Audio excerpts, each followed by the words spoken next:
أكبر الله الله الله أكبر لا إله إلا الله لا إله إلا الله الله أكبر الله الله الله أكبر لا إله إلا الله لا إله إلا الله الله أكبر الله الله الله أكبر.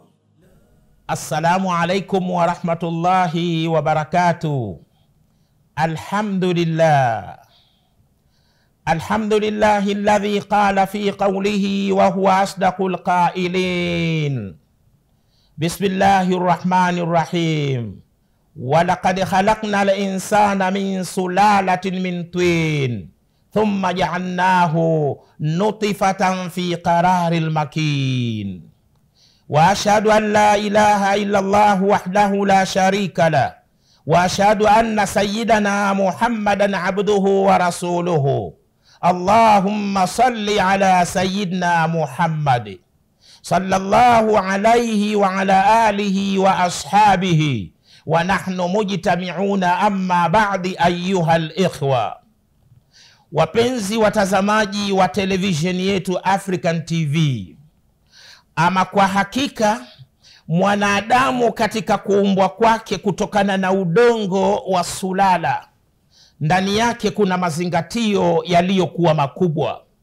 Na pia Mwenyezi Mungu Subhanahu wa Ta'ala alikuwa anamuonyesha mwanadamu jinsi udongo wa sulala jinsi ulivyo na atakavyoweza kuutumia yule mwanadamu, jinsi atakavyoweza kufanikiwa, kwa sababu mahitajio yake ya mwili yote mwanadamu yanatokana na ardhi. Hakuna hata kitu kimoja vinavyohusiana na mwili wake mwanadamu katika kitu chochote kinachohusiana na mwili wa mwanadamu, kwa kuwa ule mwili wenyewe watokana na ardhi, asili yake ni ardhi. Basi na yule mwanadamu naye pia mahitajio yake ya mwili yote Mwenyezi Mungu Subhanahu wa Ta'ala ameyafanya yanatoka chini ya ardhi. Ikiwa Qur'ani inaeleza ya kwamba ule udongo wa sulala ndani ya kile chombo kwamba ulipogongwa ulitoa sauti, basi hapa Qur'ani inatufahamisha ya kwamba udongo wa sulala una uwezo wa kunasa sauti na una uwezo wa kuichukua sauti na kuirusha na kuipeleka sehemu nyingine, na watu wengine wakaweza kuisikia hiyo sauti. Na pia una uwezo ule udongo wa sulala wa kuhifadhi sauti ndani ya lile dongo na watu wakaweza kuisikia ile sauti. Na pia ikiwa ndiyo hivyo, pia udongo wa sulala una uwezo wa kuweza kuionyesha picha na watu wakaiona ile picha ndani ya lile dongo na kuichukua ile picha na kuipeleka sehemu nyingine, ikarushwa ikapelekwa huko na watu wakaweza kuiona. Udongo wa sulala una sifa kama hiyo, ulipogongwa ulitoa sauti. Hapa Qur'ani ilikuwa inamwonyesha mwanadamu apate kufahamu ya kwamba Qur'ani ndiyo dira na msingi wa sayansi na teknolojia. Viangalie vyombo vyote anavyovitumia mwanadamu, mathalani simu, redio, television, makompyuta, hata hapa tulipo hapa studio, hivi vifaa tunavyovitumia hapa, vyote hivi havitengenezwi na kitu kingine isipokuwa vinatengenezwa kwa udongo, na udongo wenyewe ni udongo wa sulala. Angalia Qur'ani ilivyomweleza mwanadamu ya kwamba ule udongo uliochukuliwa kuumbiwa baba yetu Adam alayhi salatu wasalam, kwamba ulipogongwa ulitoa sauti. Mwanadamu uwezo wa kusikia sauti za mbali hana uwezo huo. Kusikia kwake kuna mipaka. Mwanadamu hawezi kusikia sauti za mbali. Mwanadamu uwezo wa kuyaona matukio yanayotokea mbali, uwezo huo hana. Kuona kwake kuna mipaka yule mwanadamu uwezo wa kuhifadhi mambo mengi katika kichwa chake, katika ubongo wake kwa mara moja, uwezo huo hana. Kwanza ni mwepesi wa kusahau. Pili, muda wa kukaa katika mgongo wa ardhi, muda wake ni mfupi. Mwanadamu amevumbua chombo kama vile television, ndio inamsaidia kuweza kuona matukio ya mbali. Amevumbua chombo kama vile simu, redio, ndio anaweza mwanadamu kusikia mambo yanayofanyika mbali. Amevumbua chombo kama vile kompyuta, ndiyo inayomsaidia akaweza kuhifadhi mambo mengi ndani. Wengine wakaja wakayaendeleza hayo aliyoyahifadhi. Sasa vyombo vyote hivi vinatengenezwa kwa udongo, na udongo wenyewe ni udongo wa sulala, na zile elementi zote zinazotumika katika kutengenezea vyombo hivi na katika mwili wa mwanadamu pia vipo. Ni kukuonyesha ya kwamba na yeye pia ni udongo. Katika vyombo vyote hivi ndani yake kuna transistor. Transistor imetengenezwa kutokana na udongo unaoitwa germanium ya aina ya sulala. Katika vyombo vyote hivi kuna resistor. Resistor inatengenezwa kutokana na udongo unaoitwa carbon, makaa ya mawe. Katika vyombo vyote hivi kuna chombo kinachoitwa diode. Diode inatengenezwa kutokana na udongo unaitwa silicon.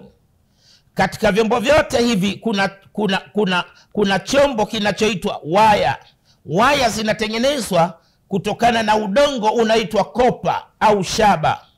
Katika vyombo vyote hivi kuna kitu kinaitwa speaker. Speaker inatengenezwa kutokana na udongo unaoitwa iron, chuma.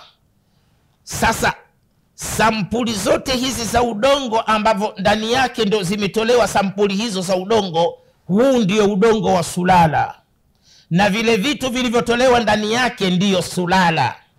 Na hali kadhalika ndivyo ilivyo hata katika uchimbaji wa mafuta. Linachimbwa tope moja kutoka chini ya ardhi, alafu ndani ya lile tope, ndani yake ndio wanatoa kama vile gesi. Ile ndiyo sulala, na ule udongo uliotolewa ile gesi ndiyo udongo wa sulala.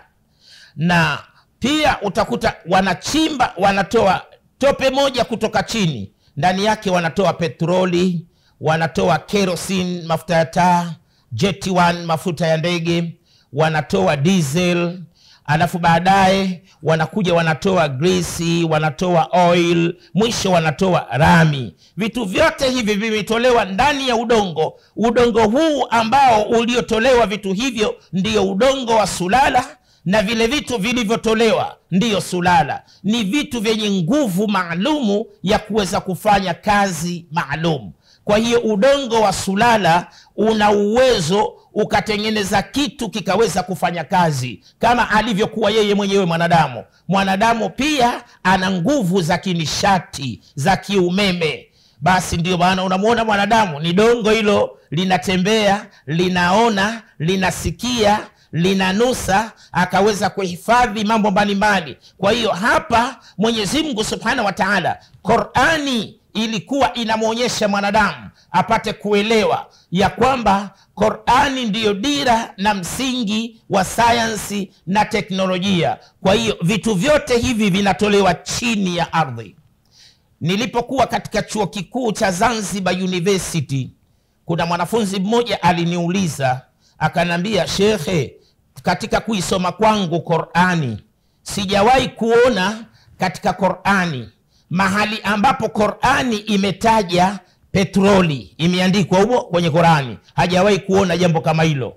Hajawahi kuona Qur'ani ikitaja gesi. Hajawahi kuona Qur'ani ikitaja kerosene, mafuta ya taa, jet 1 mafuta ya ndege. Anasema hajapata kuona Qur'ani ikitaja kama vile rami, Qur'ani ikitaja kama vile grease, ikitaja kama vile oil. Anasema sijapata kuona kwenye Qur'ani ikivitaja vitu hivi.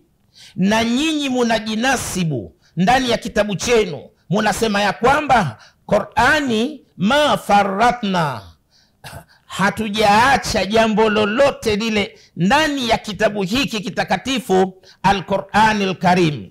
Wama min dabbatin fil ardi wala ta'irin yatiru bijanahaihi illa umamun amthalukum ma farratna fil kitabi min shay'in, na hakuna mnyama yeyote anayetembea juu ya mgongo wa ardhi wala ndege anayeruka kwa mabawa yake mawili, isipokuwa wao ni umma kama mulivyokuwa nyinyi.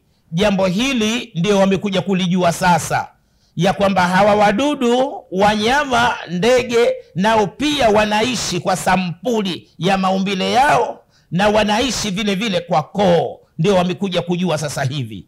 Ma farratna fil kitabi min shay'in, hatujaacha jambo lolote, hatujalipuuza jambo lolote kulieleza ndani ya kitabu chetu. Qur'ani imejinasibu hivyo katika sura ya 6 Al-An'am aya 38. Alafu pia Qur'ani ikaeleza katika sura ya 16 surati An-Nahl aya 89, wanazzalna alayka alkitaba tibyanan likulli shay'in wa hudan wa rahmatan wa bushra lilmuslimina, na tumekuteremshia kitabu hiki Qur'ani kinachoeleza kila kitu kinachohitajiwa na viumbe. Kitabu hiki tumeeleza ndani ya kitabu hiki kitakatifu Al-Qur'anul Karim. Sasa huyu mwanafunzi ananiambia nionyeshe aya katika Qur'ani iliyotaja vitu hivi vyote: petroli, diesel, grisi, jet 1, hayo mafuta ya ndege na kadhalika na kadhalika. Nikamwambia kwa kuwa vitu vyote hivi vimeumbwa na Mwenyezi Mungu Subhanahu wa Ta'ala, na Qur'ani ni kitabu cha Mwenyezi Mungu Subhanahu wa Ta'ala, na Qur'ani ndiyo dira na msingi wa sayansi na teknolojia. Qur'ani imevitaja vitu vyote hivi katika sura ya 2 Al-Baqara aya 29, wa huwa alladhi khalaqa lakum ma fil ardi jamia, yeye ndiye Mwenyezi Mungu ambaye aliyekuumbieni vitu vyote vilivyomo katika ardhi. Yeye ndiye Mola ambaye, ndiye Mwenyezi Mungu ambaye aliyekuumbieni vitu vyote vilivyomo katika ardhi. Petroli mwachimba wapi? Grisi hiyo mwaitoa wapi? Oili mwaitoa wapi? Hiyo jet 1 mwaitoa wapi? Vitu vyote hivi vinatoka chini ya ardhi. Vitu vyote hivi vimeumbwa na Mwenyezi Mungu, ameviweka katika ardhi. Na aya hii ndiyo aya pekee katika Qur'ani iliyotaja nishati zote zimetajwa hapa, na ndiyo aya pekee iliyotaja sampuli zote za madini zimetajwa hapa. Vyote hivyo vapatikana ndani ya ardhi. Qur'ani imevieleza kwa ufasaha uliokuwa mzuri kabisa. Sasa hapa unakuja kuona ya kwamba ule udongo ulipogongwa ulitoa sauti.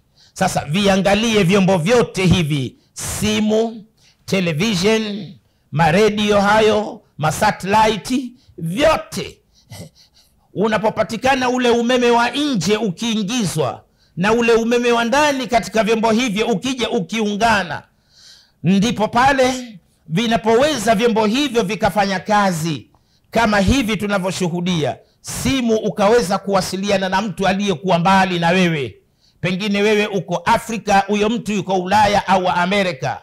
Television ukaweza kuona mambo yanayotokea mbali na wewe. Pia katika vyombo hivyo ukaweza, kama vile makompyuta, ukahifadhi mambo mbalimbali. Kwa hiyo vyote hivyo vimetengenezwa kwa udongo wa sulala, ambao udongo huu ndio Qur'ani imeutaja kwa jina la sulala. Huu ndio udongo unaotumika katika kutengeneza vitu vyote hivyo. Kwa hiyo hapa inakuwa Qur'ani ndio dira na msingi wa sayansi na teknolojia katika kumwonyesha yule mwanadamu kuhusu udongo wa sulala, clay soil. Wal afwa minkum, wassalamu alaikum wa rahmatullahi wa barakatuh. Allahu akbar, Allah Allahu akbar, la ilaha illa Allah, la ilaha illa Allah. Allahu akbar, Allahu akbar, la ilaha illa Allah, la ilaha illa Allah. Allahu akbar, Allah